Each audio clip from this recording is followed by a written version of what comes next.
Rocky joining us from the Eco Action Club at the Environmental Charter Schools in Lawndale, California.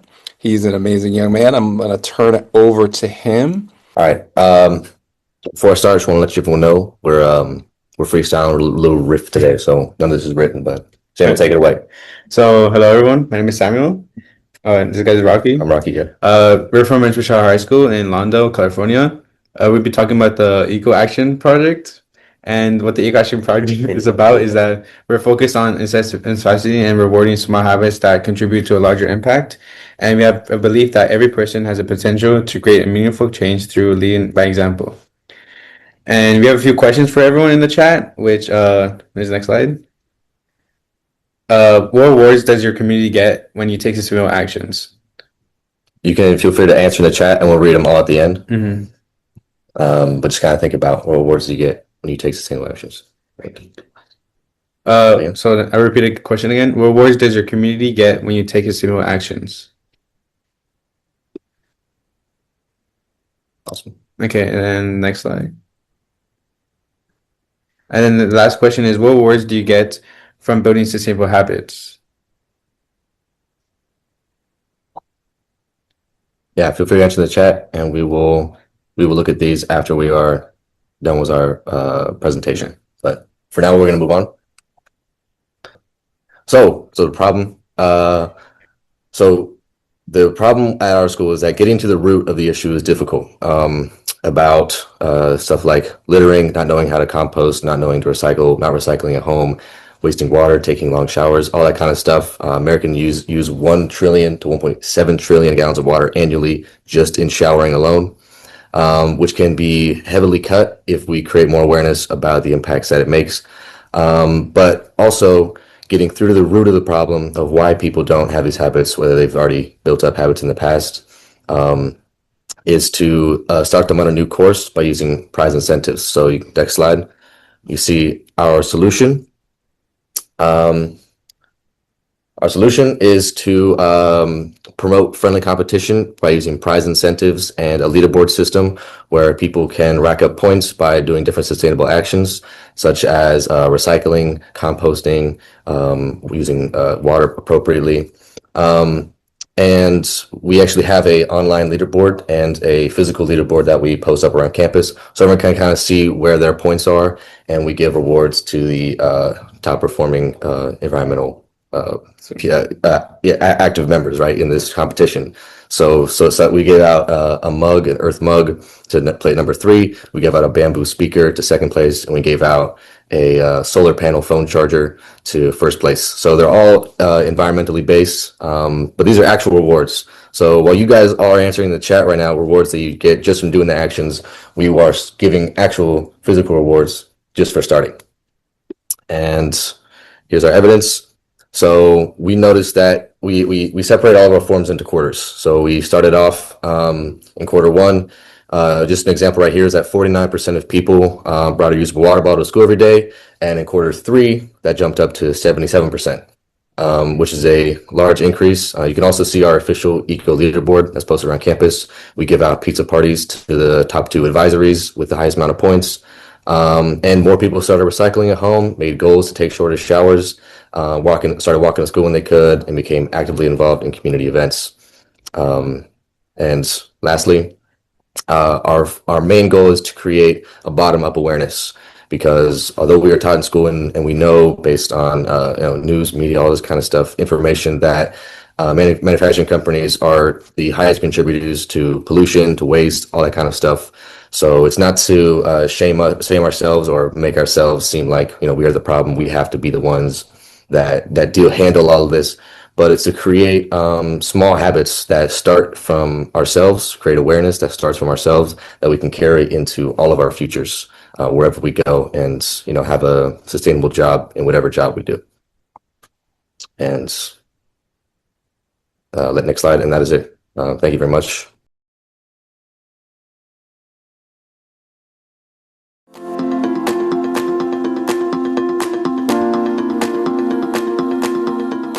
To the east a little bit, to Boise Junior East High School, to hear about a really creative project around biodiversity, Project Skyward. And I will turn it over to the Boise team at this point.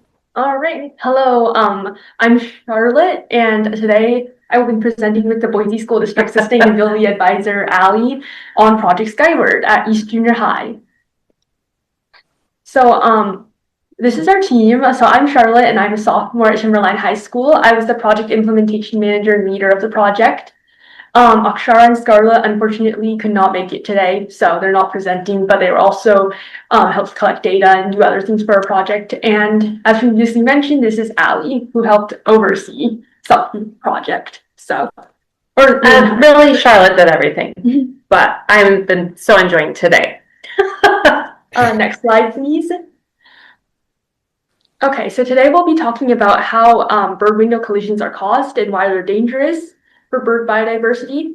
We'll be talking about our project at East Junior High specifically and how you can take action in the community yourself. Next slide. So we'll start with the causes of bird window collisions. Next slide. So habitat loss is a huge factor in bird deaths, but not a lot of people think about cats or windows when it comes to bird fatalities. So windows kill 1 billion birds in the US each year. And that's just a major second leading cause of death for them. And this is caused because birds, they have, their vision doesn't allow them to see the windows as a solid glass barrier. And so when the habitat is reflected in the window, they fly into it at full speed because they just see it as like an extension of their habitat.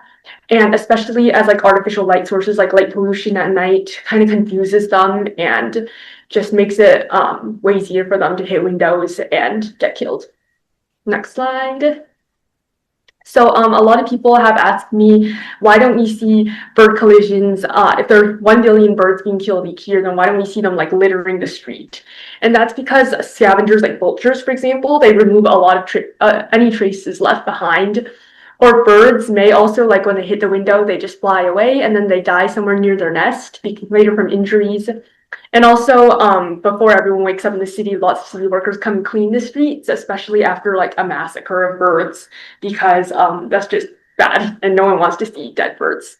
So, next slide. And another myth debunked, a lot of people think that high-rise buildings are particularly dangerous.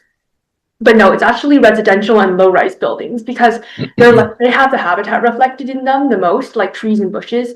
So birds tend to frequent those areas a bit more than, say, high-rise, like open sky. So you can actually make a big difference at your own home. Next slide. So this is our project specifically. Go ahead. So what we did was install 38 bird-friendly windows on campus, and I'll discuss what bird-friendly means in a moment. This was funded by $5,000 from Bloomberg's Youth Climate Action Fund, and it was also provided by the city of Boise. East Junior High is the first bird-safe school in Boise, and we collaborated with local nonprofit Golden Eagle Audubon Society to make this happen. Next slide. So why did we choose East Junior High? Well, East Junior High is close to the Boise foothills, and it has a huge ecosystem with a bunch of birds and biodiversity in general. So it was like one of the more high-risk schools. Also, spreading the word, getting the community involved in the wild and urban interface. And this project also was intended to involve local youth in climate action. Getting youth voices out there was a huge part of this. So we had a lot of like youth volunteers and youth presenters, and just to encourage students to implement bird safe practices at home. Sorry. All right, next slide. So here's a short overview of our project. So we started with our pre-survey, gathering initial data to see how many birds hit the windows at East before we implemented bird safe windows, which are basically little dots in the windows. And from June to August, we painted the windows and purchased the dot film. So basically what the dots do is that they break up the window reflections so that birds see it as a physical barrier that they can't go through. So by September and October, all the windows were covered in the film and had dots on them. So we just took the post data on how many bird collisions happened after our project was implemented. Next slide. So Before, we found that in a single month, there are 35 collisions, which leads to 420 birds either getting killed or getting severely injured per year. And after we implemented the film, we found a 95% decrease in bird collisions with only 2 collisions a month, which is a huge decrease. Next slide. So here's a few tips on how you can do this at home. Next slide. So what we used at East, it's a more expensive option, but they're dot film you can place on your windows, and it has a really long warranty and it holds up to window washing. So it's a great option if you're looking for longevity. Like for example, we're predicting that the dots at East will last like up to 20 years or even more than that if they're taken care of. So this is a great option, but it tends to be more expensive. Next slide. But we did some of these windows at East when we didn't have enough money to buy all the film. So they're basically using a template or just drawing all over the windows, like fun designs and things like that with washable paint marker. It helps break up the reflections as well. So anything that breaks up the reflections is a great solution. So it's a fun family activity, and if you're living in an apartment, then it can be washed off eventually, so it's not permanent. Next slide. And thank you for listening.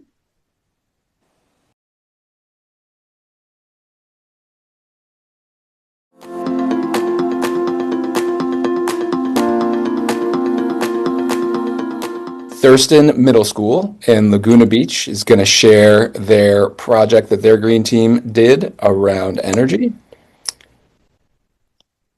And we can get rolling right in. All right.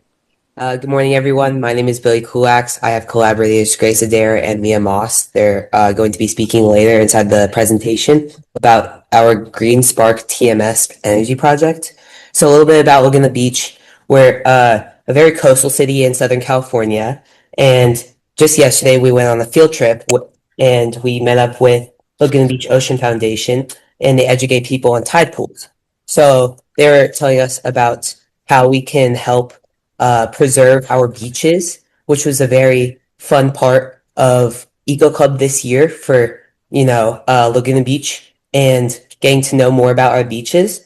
But for this project, mainly, we're going to be talking about our sustainability to our environment and everything like that. So. Hello, my name is Mia Moss. I am the president of TMS Eco Club, and one of our main questions that we had while going through this project and speaking at the board meeting was, what if we could power our learning environment with the most abundant energy on Earth? And then the problem was that we needed Can you go to the next? Yeah. Yeah. And then the problem was that we needed to reduce our greenhouse emissions and reduce our energy use within our classrooms. So our solution was the LUSD master plan to create carbon neutrality by 2030. To understand how we could achieve our sustainability goals in our community, we spoke out at our board meeting to help members of our community become more aware about this problem. Hi, I'm Grace, and so some things that we've done was we were able to partner with a foundation called Energy is Everything to help educate ourselves to be able to tell the rest of the people in our community and school like how to better use energy. And we were able to go to a board meeting and talked about why we should use the LBUSD, like the Energy Master Plan. And we also spent a lot of time trying to turn energy data into like clear information to be able to tell people in our community how much energy we were using. And yeah.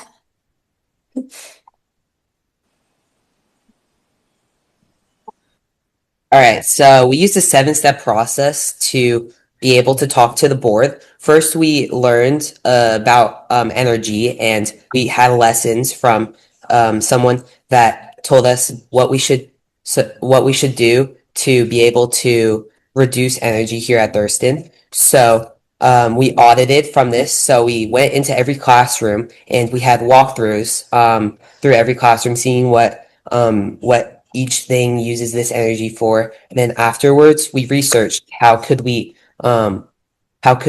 make it like how could we use less energy, and we collected and analyzed this data through each classroom. So we designed and then we practiced so we could go up to the student board and we can actually try to help this problem that we had inside our classrooms. After that, we invited the community to the school board so that the community can be involved in this as well. Afterwards, we presented to the school board, and afterwards we went on from that in the energy. As we decided to speak out about this problem in our community, we increased awareness. Oh, can you go to the next slide, please? We increased awareness, transparency, and trust in our community, further building a bond with our peers. And this improved our chances of the energy master plan getting approved by the school board. While we were presenting, we increased our skills of such as public speaking, civic engagement, and research. Using this experience, we have further created stronger voices in our community. So our school, the middle school, is half the square footage as the high school, and yet we use just as much electricity. So this would really matter a lot because since we're a lot smaller, if we're using a lot less energy, it would cut costs, make clean beaches, and a lot healthier of wildlife. And yeah. So also over time, we're hoping that this would help other schools be inspired by this and just help build climate change resilience for all cities and towns. Thank you. All right. Great job. Some powerful work. Thank you for doing that. We have one more slide. Oh, okay. So a call to action to all of our peers that listen to this. Our goal as Thurston together is to use our voice to create a change, and maybe other schools listen to this and interpret into their own school. We want to get involved in our community, and also we support clean energy. So that's basically all that we have to say for this. I hope you guys liked our presentation, and that's basically all.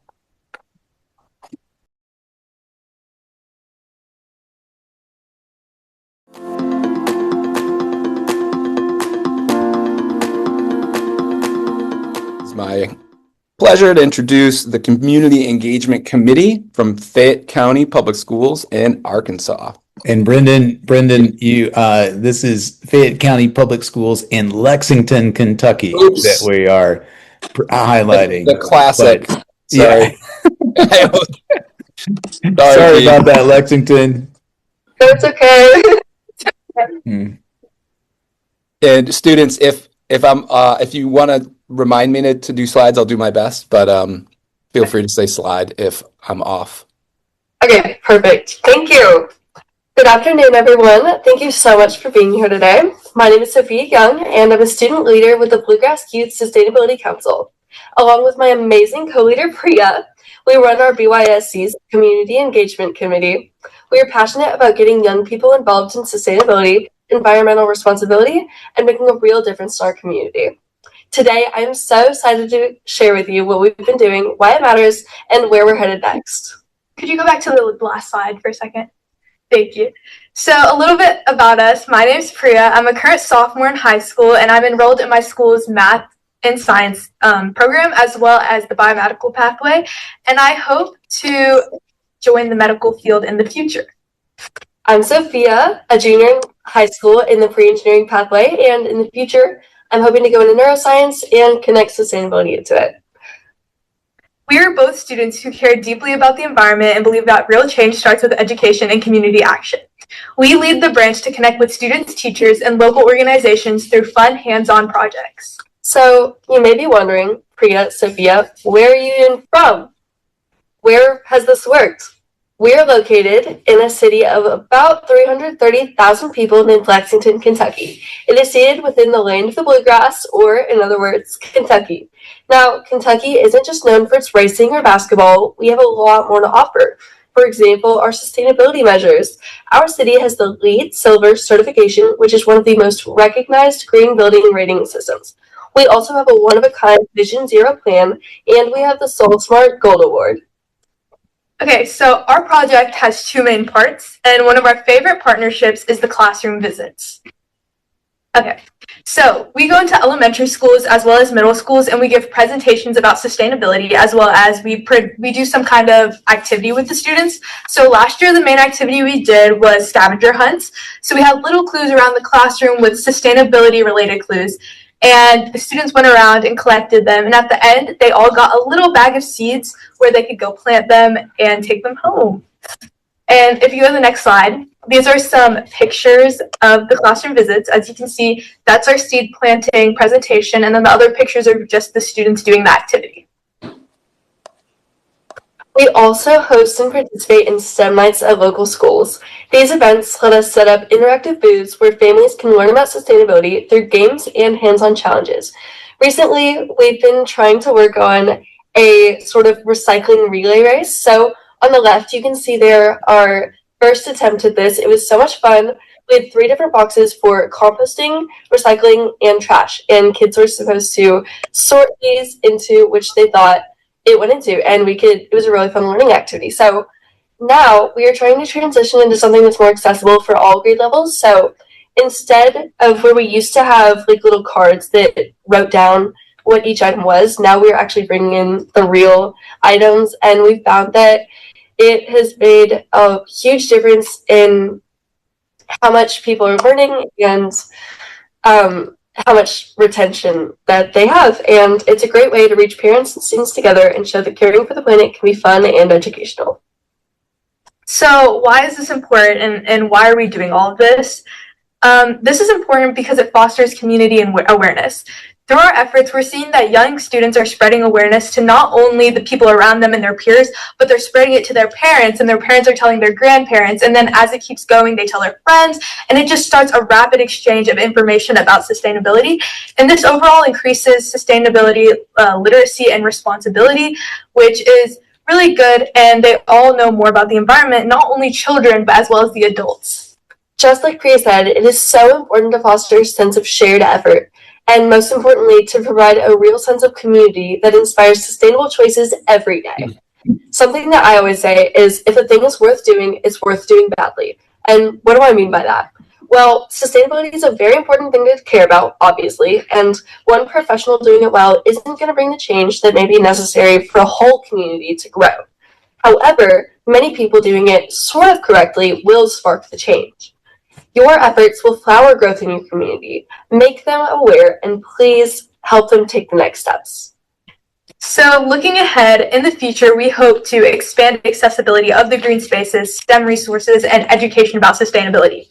We hope that we can help areas in like rural Kentucky, or continue to expand the education programs about sustainability in Fayette County itself. We want every student to have the knowledge and tools to make a difference. Thank you so much for your time and attention today. We would love to stay connected, so you can reach us at the emails below or our DMs on our new Instagram page. Please don't hesitate to reach out if you'd like us to visit your classroom, partner on events, or chat about sustainability. We would love to work with you. Thank you again, and together we can build a greener, more sustainable future.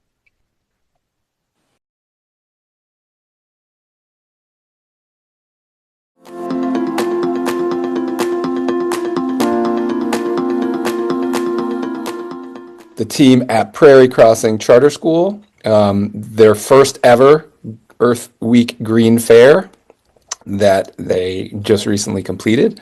And they are in Grays Lake, Illinois, just north of Chicago. So I'm going to turn it over to the 8th grade team who did this work in their classes. All right, here we go. Prairie Crossing. Afternoon. Oh. Good afternoon, Green Spark community. My name is Isa. I'm in 8th grade at PCS, and I enjoy ceramics, drawing, and painting. My topic was gender equality. I'm Amelia, and I'm also an 8th grader at PCS. I enjoy art, music, and writing stories. My topic was also gender equality. Hi, I'm Hudson, and I'm also an 8th grader at PCCS. I enjoy drawing, writing, and supporting the community, and my topic was clean water and sanitation. We've been ending the last few months reaching up goals and coming up with solutions to sustainability problems. We held an educational fair during Earth Week where all younger PCS students, as well as parents and the public, could come and learn about UN Sustainable Development Goals. Fun fact, this all just happened yesterday. We learned about all of the goals, and in groups of 3, we chose one to focus on. We researched our goal more deeply and solutions to specific issues within the goal. We created displays and posters with interactive elements, props, and take-home cards. And for 2 days, people came through the exhibits and learned about the UN SDGs and actions they could take to help. The UN goal of gender equality is a part of their 17 goals to make the Earth a better place, but sadly, this will not be achieved by 2030. This topic impacts women in the workforce, women in the education system, and women who aren't allowed equal rights. This includes the women in Afghanistan who are denied freedom in their own country and the women around the world who cannot live in a women's shelter due to overcrowding. According to data rates, it could take 300 years to eliminate child marriage and up to 286 years to close gaps in legal protection for women, and 140 years for women to be properly integrated into the workplace, 47 years for women to be integrated into parliament.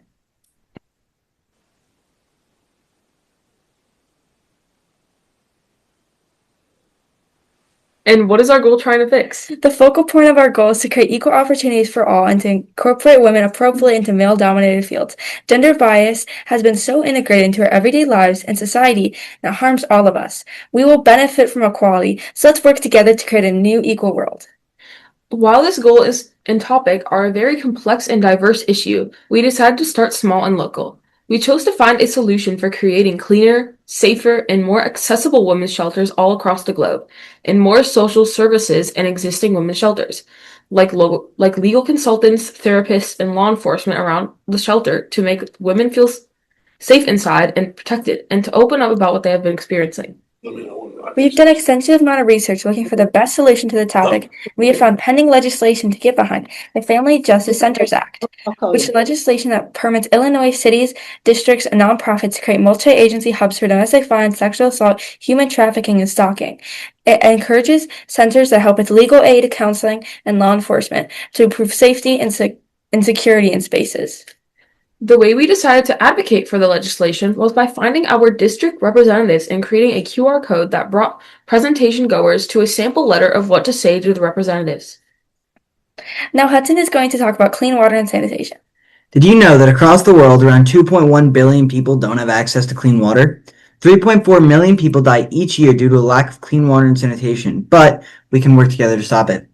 In countries without clean water and with poor infrastructure, such as the Central African Republic, only 6.2% of the population has access to clean water. Since 2000, there's been a 12.4% rise in global water availability, and this progress has saved millions of lives, and we should keep working to save even more. Next slide, sorry. So that was for that slide.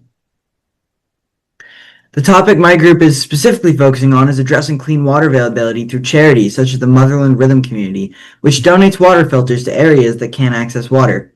Charitable groups like these have saved the lives of many people, but charities aren't the only way to help. At home, you can help people by saving water. Some ways to save water include limiting your showers to 10 minutes or less, only running full loads of laundry and dishes, turning off the faucet while brushing your teeth. Thank you for watching our presentation, and we're open to any questions you might have.